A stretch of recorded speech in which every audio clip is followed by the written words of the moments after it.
Ua faamauai Alema le Itiiti o se faamasino sili o Saraemila e tusa o le vasu tolu tilamo. Ua alu o ia Tala'i le Afioga le Atua ia e faamaualuluga o Saraemila ma e tagata loto maulalo ki te ona. E tusa ma meatotino na tutupu o Tusi e tusa Mamona o se tasi mo le mau ia Iesu Keriso.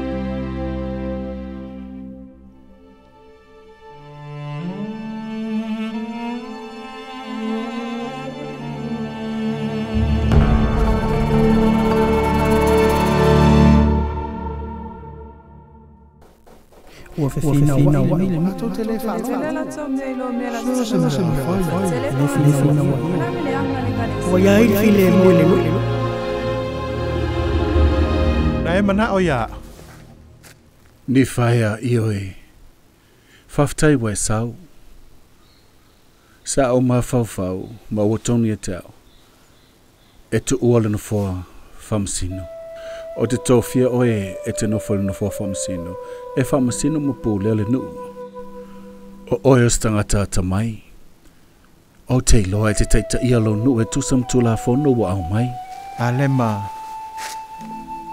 ua e savali yala o le ali'i ma faamasino le faamasino tonu kai se hae te se ese ai ua ova ai le amio leanga le Ekalesia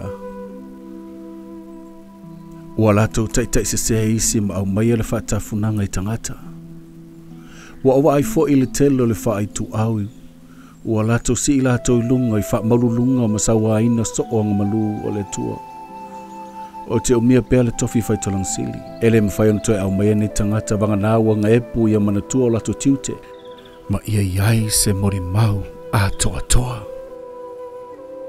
O au Alema sa whāu e lau tamao Alema e avea ma faitaulaga sili le Ekalesia le Atua sa ia faatuina se Ekalesia ma baptiso na uso i le vai o Mamona sa laveina i latou mai lima o le tupe o noa i le alofa mutimutivale ma le mana o le Atua. Ina o mawai, sa latou polonga i lima o salamana, sa toe la veina i latou mai le polonga e le li i le mana o lana Afioga. Ma sa au maia i tātou le nei nuu, ma tātou amata faatuina i le Ekalesia a le Atua.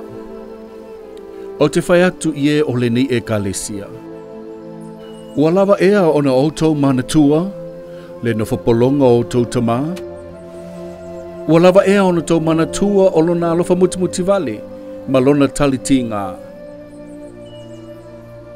Sa ia liua o latou loto, ioe.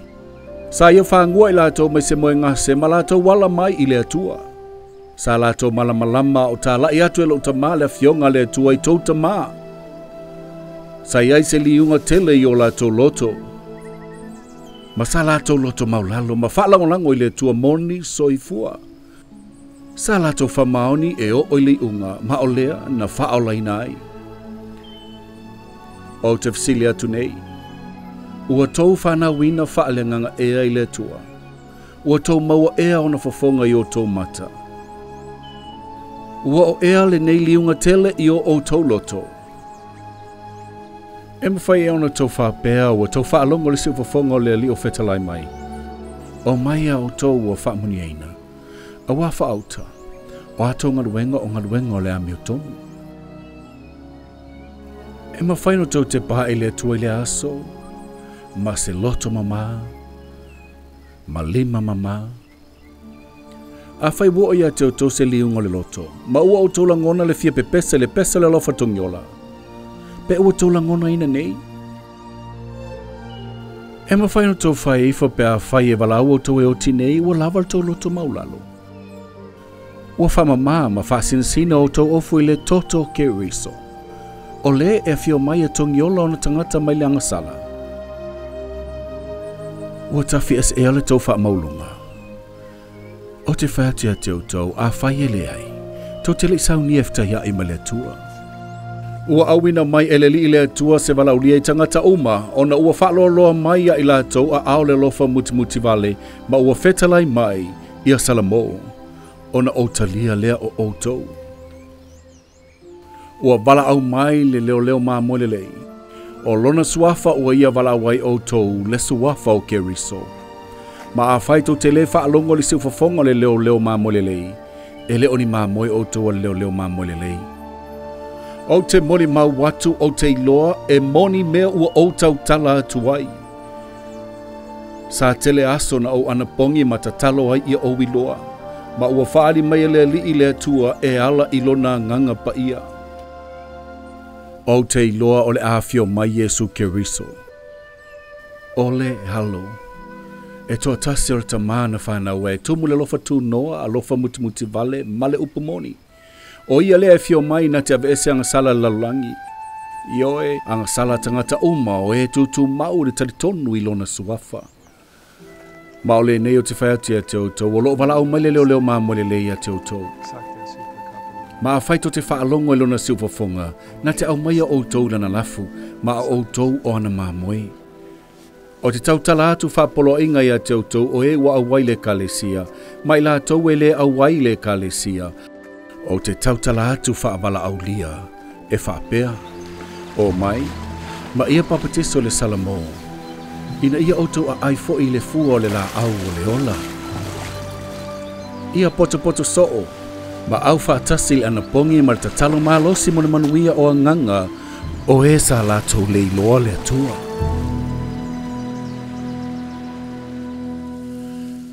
Ua au sau ma whaamoemoenga te tele ma le nau ua outou faamaulalo i luma o le atua. Ma tou ai oi atu pea molona alofa tu noa. Ia tau le pōna i ona luma. Ma tau le o pei o tātou uso i Saraemila. A wafa auta o te whai atu. E tele mea o le a o mai. E tasi le mea sili ona tāua na ilo mea uma. Wha auta. Ua leo toi mamao a e soifua mai le tongiola. Ma fio mai ilona nuu. O le a whānaua o ia e Maria. Le tau pou. O le ipu filfilia ma le tāua. E whamamaluina ma tō o ia i le mana o le anganga pa ia. E whanau mai fo i se tamatane. Ioe. O le alo o le atua. O le afio atu o ia. Ma fatia i ti ngā, popo ngā, ma whaososonga ese uma. Ina iona whaataunuina le upu e whapea. O le aia ave iona lunga. O ti ngā, ma mai uma o lona nu. O le a ave iona lunga le oti. Ina ia Tala'i ai fusi o le oti ua noa tia iona tagata. O le a ave iona lunga o latou vaivainga. Ia tumulo na loto i le alofa muti vale e tusa ai malaletino. Iona sila fia le ala i laletino e fesoso ani ai iona tagata e tusa mo latou vaivainga. O le a ia ave iona lunga anga sala a ona tagata. Ia ona so loia latou solitu la fono e tusa male mana o lana lavea inga. Ua tatau ona tou salamo ma toi whanauina. Ua fetalai mai le nganga a le toi whanau au tou. E le iso tou tofi le malo le langi. O lea, o maia, ma papatiso i le salamo. Ia fufuluina mai a tou wanga sala. Faatuatua i le tamai moia le tua. O le abeseanga sala le lalolangi. O le faaola ma faamama mai i a mio le tonu uma.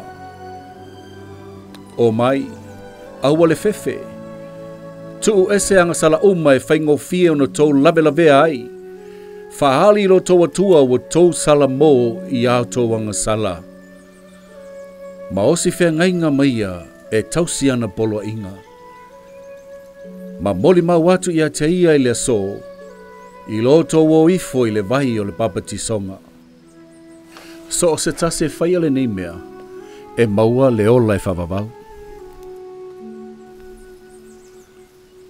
Ua tau tali tonu i nei mea.